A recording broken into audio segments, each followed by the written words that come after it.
So in today's video, we are going to do a roundup of some of the most popular study techniques out there, some which I've used in the past and some I wish somebody would have told me about earlier. Welcome to a brand new video. I am Dr. Vishal and studying has changed a lot in the past 10 years.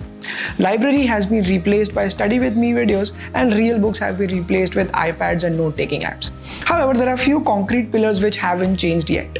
Most of the study that students do in college revolves around doing three things. One is memorizing facts, second is understanding concepts, and third is having a critical thinking. There are a lot of study techniques which have been devised to assist in all of these three activities.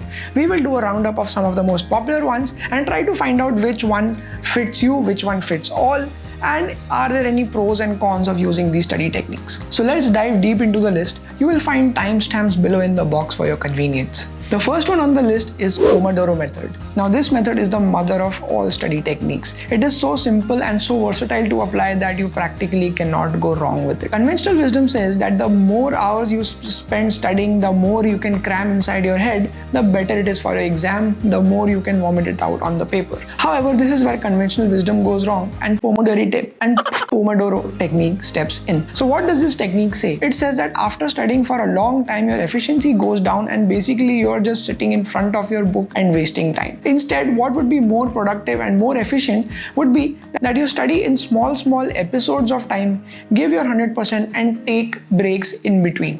So what is a good length of time? According to the research and the Pomodoro website itself, they have identified around 20 to 25 minutes of single-minded study time is the one which works best. After which you can take a break of 3 to 5 minutes and then get back to work for 20 to 25 minutes. This cycle can be repeated for 3 or 4 times, after which you can take a big break of around 30 minutes or so. The general idea is that the study time should be at least 3 times your break time. Hence, 20 to 25 minutes of study time, 3 to 5 minutes of break time. Now, is this technique easy to apply? Yes, it is absolutely easy to apply. It's a no-brainer. However, do you need any specific or fancy equipment to apply this technique? The answer is yes or no. If you like the old-fashioned mechanical things, then you can perhaps buy a real Pomodoro timer. Pomodoro timer is basically a tomato-shaped egg timer.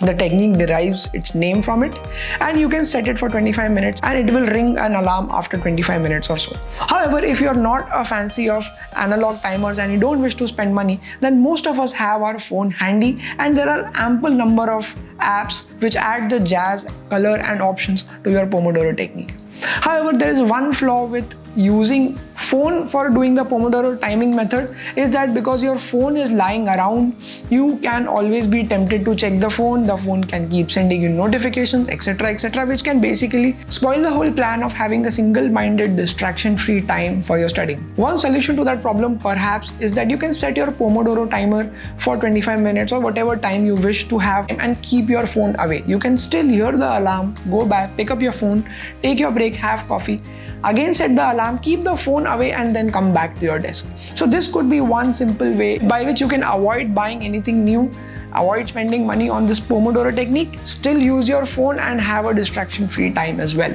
So is it easy to apply? Yes, and that's a 515. Is it versatile? Yes, it is very versatile. Again, a 515 for that. Is it effective? Yes, it is very effective, and 515 for that. It is in fact so effective that it can be applied on anything, not just studying. You can use it for your gym schedule, you can use it for your run, you can use it for your games, you can use it for coding, you can use it practically anywhere, wherever you need to have some distraction-free time. However, there is just one flaw in the technique, and the flaw is actually the strength of the technique, ironically, that it is too versatile to be applied for a specific thing. For example, if you wish to memorize facts, then Pomodoro technique cannot take you much further. You have to have some dedicated method of remembering facts and figures. So I'll give it a -3, which brings the grand total of a 17 on 20. Next up is spaced repetition. As the name suggests, this technique is clearly designed to remind you of the facts and concepts that you have studied earlier. Now, conventionally speaking, our brain is always compared to a computer. However, there is one fundamental difference that a computer does not forget and we human beings do. Human beings, the human brain per se, is not designed to memorize facts. It is designed to analyze, it is designed to find flaws and give you a survival advantage over the other species. A computer, on the other hand, is very good at memorizing facts but cannot move a muscle if a predator is out there to eat it. So what is the workaround? How do we make ourselves better at memorizing things? The research behind spaced repetition says that if you read your concepts and facts once, then they tend to fade away with time exponentially. However, if you remind yourself, if you feed those concepts and facts again and again at spaced intervals, then the chances, then the amount which is retained by your brain, which can be applied in the exams, increases drastically. Now, is this technique easy to apply? I would say no, because it expects you to be extremely methodical and consistent and have a scheduled timetable which you can follow in order to apply this technique usefully. So I will only give it a 3 on 5. Is it versatile? Yes, it is extremely versatile. You can use it in any form or way, and hence it gets a 5 on 5 for that. Is it effective? Yes, it is extremely effective. I can personally vouch for it, and hence it gets a 5 on 5 for that as well. Now, does it require any fancy equipment? The answer is yes, and hence it only gets 3 on 5. Now, why do I say yes? Is because to make a timetable is a time-consuming task in itself.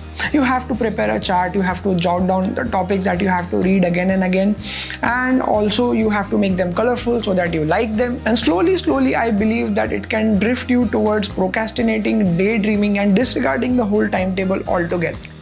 It gives you a window and opportunity to waste time preparing rather than actually doing the work. If you can overcome that, if you are really methodical and disciplined, then perhaps you can turn the tide in your favor. Now, are there any cons of this exercise, of this technique? The answer is yes. I believe that it can only be applied to a limited number of concepts, only the important ones which you have to revise again and again, because like I said, spaced repetition requires you to do the same thing again and again, and it engages a lot of time and effort.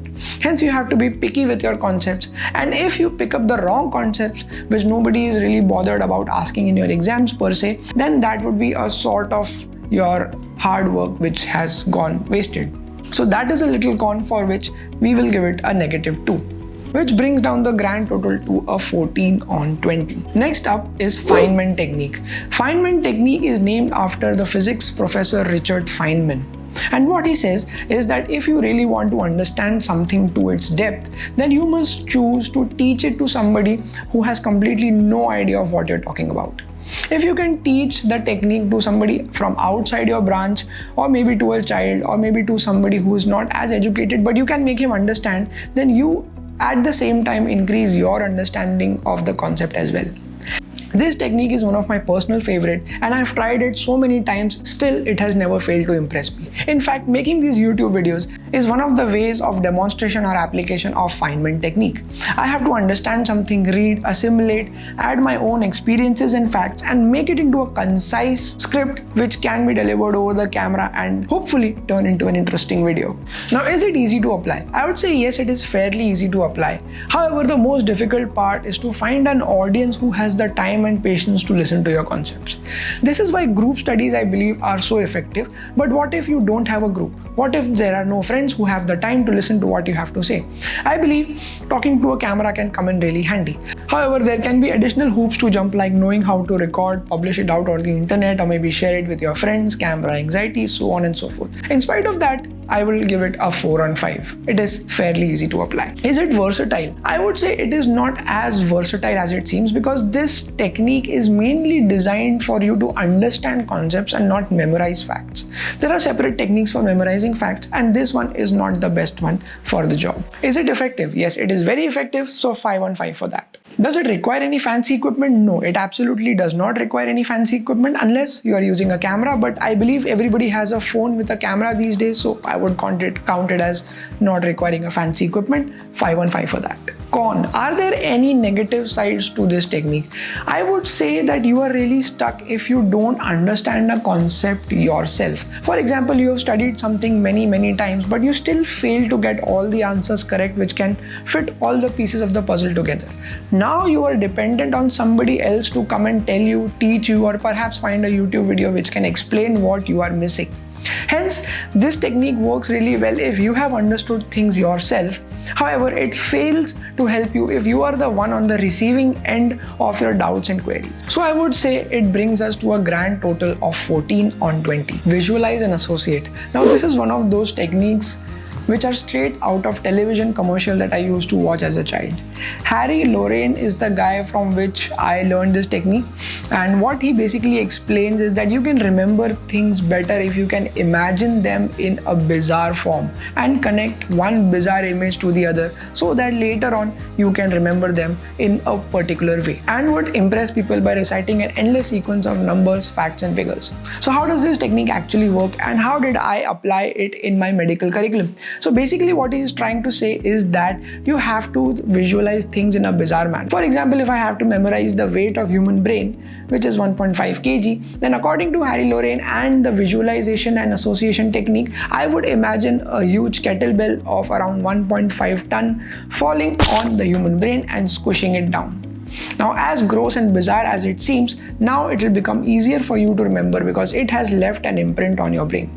You can connect such bizarre images to one another and remember things in a certain sequence. This technique, as you must have realized by now, is clearly designed for you to memorize facts and figures. It has nothing to do with helping you understand concepts. So is it easy to apply? I would not say that it is really that easy to apply, because very soon I observed that I was running out of weird and outrageous imagination. And there is only so much imagination that you can store in your head. After a point, it practically turns into daydreaming. So I would only give it a 3 on 5. Is it versatile? No, this is absolutely only useful for memorizing random facts and series of numbers, and it has nothing to do with making you understand any concept thoroughly. Is it effective? I would say it is not very effective, because like I said, it can be quite taxing to come up with bizarre imagery in your head all the time. Does it require any fancy equipment? I would say no, it does not require any fancy equipment. Literally, imagination is the only thing that you require. Are there any cons to it? I would say that this technique is quite outdated these days and is best used for doing party tricks, memorizing people's phone numbers and card sequences and so on and so forth. Now there are better ways of memorizing facts with the help of flashcards, with the help of other techniques. For example, honorable mention to a technique called the method of loci or loci, which essentially explains that if you have read a particular fact, for example, India got independence in 1947, then you can associate it other facts and figures which are related to 1947, and now 1947 will act as a key, as a loci to remembering all the other facts and events which are associated with this particular number. You can draw mind maps, you can draw fancy charts, you can have association networks, which are all various visual methods of remembering things which have been developed over the past years. Hence, this is not one of my favorite techniques, and we will give it a grand total of 10 on 20. The last one on the list is critical thinking. I would say it is not as much of a technique, but it is like the end product of applying all the techniques which we have discussed earlier. What critical thinking basically means is that understanding concepts, memorizing facts, digesting them, thinking them, pondering upon them, and coming up with their applications or perhaps flaws in the argument. One of the best methods of applying critical thinking would be to summarize and come up with an essay of all the facts, figures and concepts that you have understood earlier.